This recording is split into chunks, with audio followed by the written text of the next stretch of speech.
AF5 community, Aubrey here with DevCentral, and I am joined today by Steve Wilson and Ken Huang. We're doing just a quick chat about authoring in the security space, as both of these guys are going through or have gone through the process. And as we end up talking in the top 10 for LLM applications frequently, I wanted to talk to you guys about your experience. So thanks for joining me today. Awesome. Thanks for having us. Yeah, thank you. Yeah, it's good to be here at RSA. You guys are having a good show, it sounds like. Fantastic. Yeah.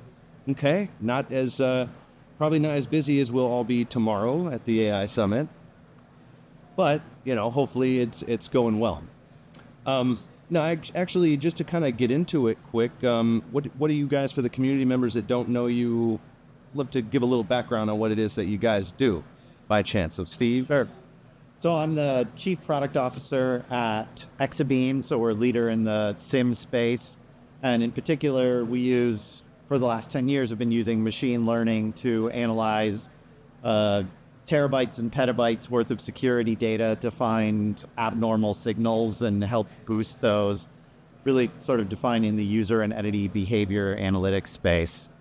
And then as a sideline, I started the OWASP Top 10 for Large Language Models group last year. Awesome. Ken? Yeah, so I'm part of OWASP Top 10 and Steve's leadership, and also Aubrey as a core member, so really be happy to be here.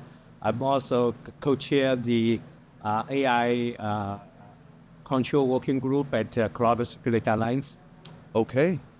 And so I guess coming right out of it, what inspired you guys to write books? And Ken, you want to? Oh, okay. So I think, writing a book, it's both a learning process. It's both fun and a challenge.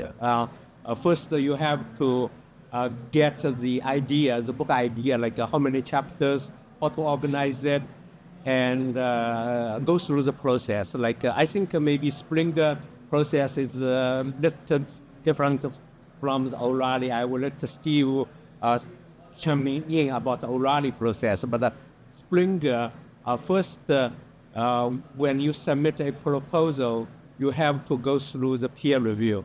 So they go through the first peer review process. Once it's approved, like it's 1 or 2 months, and then you have to submit a sample chapter.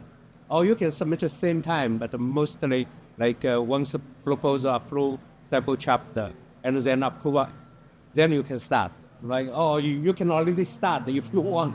If you have I already start a few chapters before, so I speed up a little bit of the process. And then once the whole manuscript is submitted, they go through another review process, and then there is like a copy editing, typesetting, so multiple kinds of iterative process.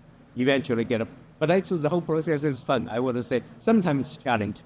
So you submitted before you were done, is that what I heard? It was, you had a couple chapters? Yeah. I started with the first, like I have the whole chapters, like 10 or 12 chapters. I have another book, it's Beyond AI. That is 12 chapters. I already laid out the whole 12 chapters.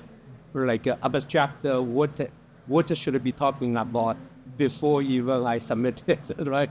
So, yeah, but for this, I think it's 10 chapters. I already also lay out, and yeah. So how about you, Steve? What about, you had an idea, and then how did you kind of take that over to someone like O'Reilly, and how did that go? I didn't. You did? I did not have an idea. I did not think about doing this. I didn't initially. Wow. So when we started the Top 10 LLM project last year, actually we started it just after RSA, probably a month or two into that, it was getting enough buzz just on the internet that I actually got a cold email from an editor at O'Reilly. Nicole sent me an email. She was their acquisitions editor in charge of the AI space. Obviously, there's a lot of interest in AI right now, so they have an editor whose full-time job is basically acquiring new titles. And so I had a talk with her about what would be involved. she sent me the proposal template, and I actually worked with her on the proposal for the book. We pulled it together. She approved the proposal and then handed me off to an editor that I've been working with for the last several months on the draft of the book. So those are two very different processes. That's neat that you can kind of go both ways. That, you know, one publisher would take a look at an idea and say, yeah, we like that idea, let's go with it, versus another that would say, we have a need, can you fill it? That's kind of how it seems to me. Can you tell me a little bit about your book? Yeah, so my book was obviously very directly inspired by the OWASP Top 10 project, but I didn't really want it to be an OWASP Top 10 book. And in fact, the Top 10 in so many ways, what's good and limiting about it is it's a list of vulnerabilities. And what that means is mostly it's a laundry list of problems. And it's also a laundry list where each entry stands on its own. So you can kind of look at that and learn it. The book here, which is called The Developer's Playbook for Large Language Model Security, starts out a little bit differently. It tries to bring people up to speed. And I have to understand that there are two different audiences who could be coming to this. Primarily, there are people who are experienced in the security space who are trying to come up to speed on AI. And there are people in the AI space trying to come up to speed on security. And so there's a lot of interesting places where you have to lay a common foundation where some people may go, yeah, I know this. But for the other half, say, yeah, but we got to get this in here. So I start off early on. There actually is a chapter at the beginning that just briefly goes over kind of what the top 10 is and how we founded the project, but doesn't go deep into the top 10 itself. After that, there's a chapter that lays out the architecture of a typical LLM application, talks about what the trust boundaries are, what are some of the general topics.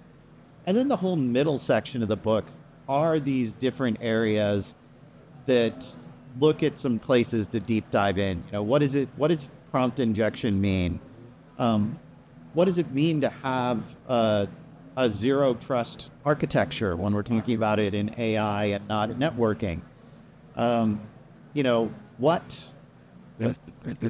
What impact does hallucinations have on security? And actually, I had a lot of fun naming the chapters. My favorite chapter name is the one on hallucinations, which is called "Do Large Language Models Dream of Electric Sheep?" Right.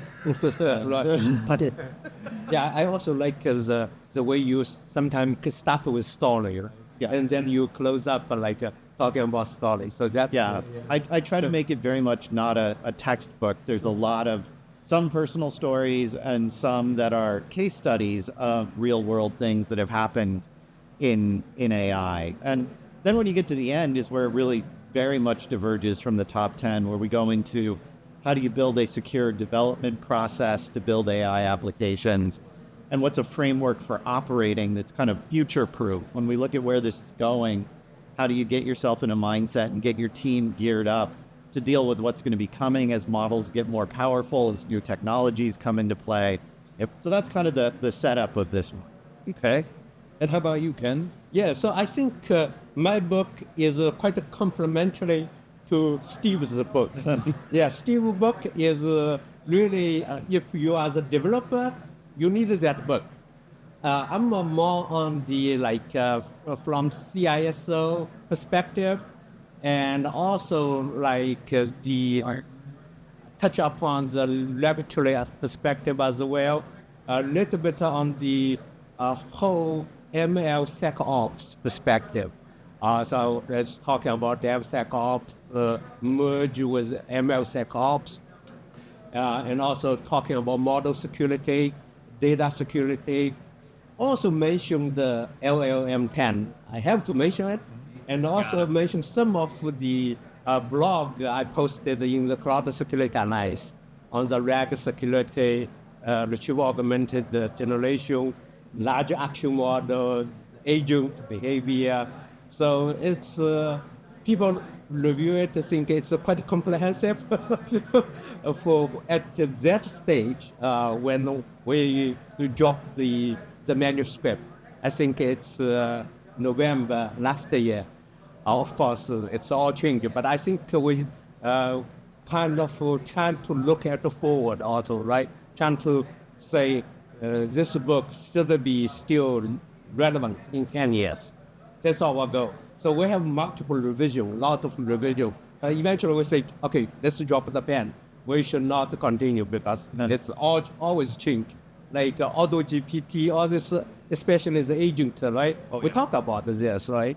But there's different prompt engineering technique, the React, the chain of thought, the chain of truth, right? All this, we all documented.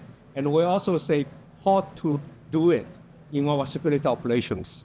So prompt engineering for these security operations to leverage for better use of security.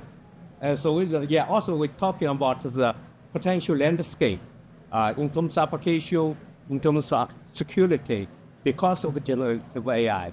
Shadow AI is a part of it. So there's a lot of touch point, but it's organizing in 3 big parts, right? And then 10 chapters. Seeing how easy it is to utilize something like Olama to get a model up and functional, I can imagine shadow AI will become a bigger problem for us as well. Oh, yeah, certainly. And I'm curious, when you submitted a couple chapters or one chapter, was the publisher, did they then assign you an editor? Is that kind of how it works? And they say, you got to work with this person or? Yeah, they have specified the editor. And the thing is, they actually have the online tool that they can ask questions and you respond much faster. Because I have published with Cambridge University Press, also with Wiley. Cambridge University Press is more manual. Like they send you PDF and you have to modify the PDF. These days, but this is more online. Yeah. So these days, though, you have to wonder: is that online editor really a person, or is that just a model? No. Oh, there's a person there. There's a name there at least. Yeah. You guys don't name your models? Wait a minute. It's interesting. O'Reilly, being who they are definitely a digital native publisher. So the whole workflow for building this has actually been in Google Docs. There literally was a Google Docs template. That's so good. There was a folder in G Drive that I share with my editor. Yeah. I clone the template every time I want to start a new chapter, and I share it to the editor. Yeah. And so when I finish a chapter, I drop him an email and I say, hey, chapter 5 is in the folder. Go check it out. Yeah. Usually within a week, he will pick that up. He will put edits right into the doc using the standard Google Docs tools. Yeah. If he makes suggestions, I can just accept them. And so we have a process where we usually do kind of 2 back and forths. And then O'Reilly actually takes a few chapters every month, like as it gets done, and they put them online for their subscribers as early access. So about the first half of the book, even though the book isn't done yet, the first half is already up on the O'Reilly site for subscribers. Yeah. And I can get little bits of feedback from that as well. Yeah, I have one anecdote about that. I already finished a few chapters without their template.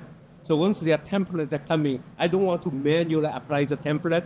So I use generative AI to generate Google App Script to set the font and the style, and for just a boom, it's like you have to set a permission. Run it, it works. So which is good.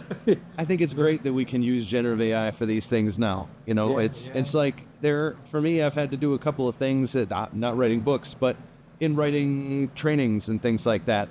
You know, got to use some generative AI, figure out, okay, what's the easy way to get this done, exercise some oversight, look at it and go, I don't like the way these are laid out, change it around. And it's very interesting when you do look at these things. You know, I do spend a lot of time having conversations with GPT-4 about topics to kind of brainstorm things. Sometimes you'll go, oh, I like that paragraph, and you kind of pull it out, and then you realize it reads like GPT-4. Yeah. It's like, in the realm of digital something or other, it has all these strange little ticks where it has its own writing style.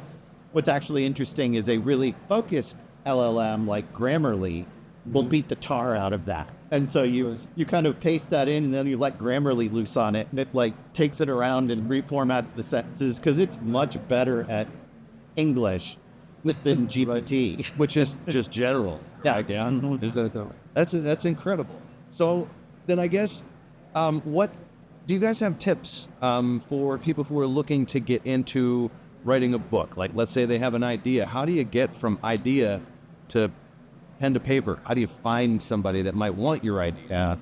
So I've done this twice. Once is ancient history, as I did write an Addison Wesley book that was part of the Java series back probably 1999, 2000. But it was, in both cases, it was the same thing, which is I started putting out materials on a topic, and somebody said, you should write a book about it. And, you know, back in 2000, I certainly didn't have a blog, if anybody had a blog, but I was writing. A lot of it was just being shared internally at Sun Microsystems, where I was when I was working on Java, but people were reading what I was writing, and they were saying, like, there's a book here. And in this case, it was working on that top 10 list. I was putting out a lot of blogs on my own LinkedIn that people were reading, and I was getting feedback on. And so what I'd say is, I would discourage people from cold pitching a book. Start by writing about the topic, do it in smaller chunks, get out there and socialize it with the community. It's so easy to do right now. Yeah. Get a Medium blog or a Substack or your LinkedIn and start sharing those ideas. You'll probably form a much stronger opinion about what you want to do, because by the time I got to doing this, I had a complete model in my head of what I wanted to say to people about how to build a secure AI application. It just became the act of getting that down on paper and filling in the research things. So, and for me, that's what worked, is when I got out there in both cases, really in public, and started talking about these things, the book process just kind of fell into place. Came to you. Yeah.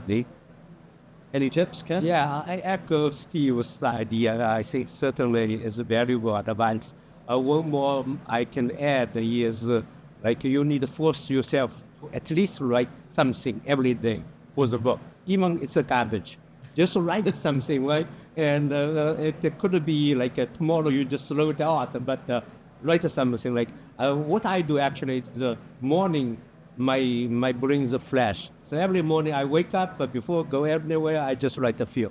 Thanks. And afternoon, then I'm dozy. So I don't write. Right? It's that post-lunch. It just... Yeah, it's just hard. kills. Yeah, it's afternoon class. So that's not good. Well, then that's... it sounds like you guys are well on your way. When can we expect your... Sometime August, you think? Yeah, so as I mentioned earlier, if you are an O'Reilly subscriber, you can go grab the first half of the book. It's online already. If you're not an O'Reilly subscriber, you can go get a 7-day free trial and do it anyway. But right now, I think the timeline we're on, there should be actual hard copies available on Amazon by August. Okay. Yeah, so pre-order this book, please. And complementary to this book you can already order it. Yeah, at everywhere, like Amazon, Springer, Barnes Noble. Yeah, in a trade. You take this one, not take this one. Yeah, exactly. Yeah. So it's even, I think, in Target. I saw some they in Target. Yeah. So even in retail store. So you can find this book, and we will trade this book. I need to sign this book for you, though. I'll sign that. Yeah, I will get this. And thanks also for Steve, for me to pre-review some of the chapters. So really appreciate. So anyway, yeah. So that's it, Aubrey. Cool. Yeah. Thank you guys for Thanks. joining me. I appreciate it. That's Thanks, Aubrey, for with this report. You bet. Hopefully it'll help some of the community out, and thank you, community, for checking us out. Really appreciate it, and we'll see you soon.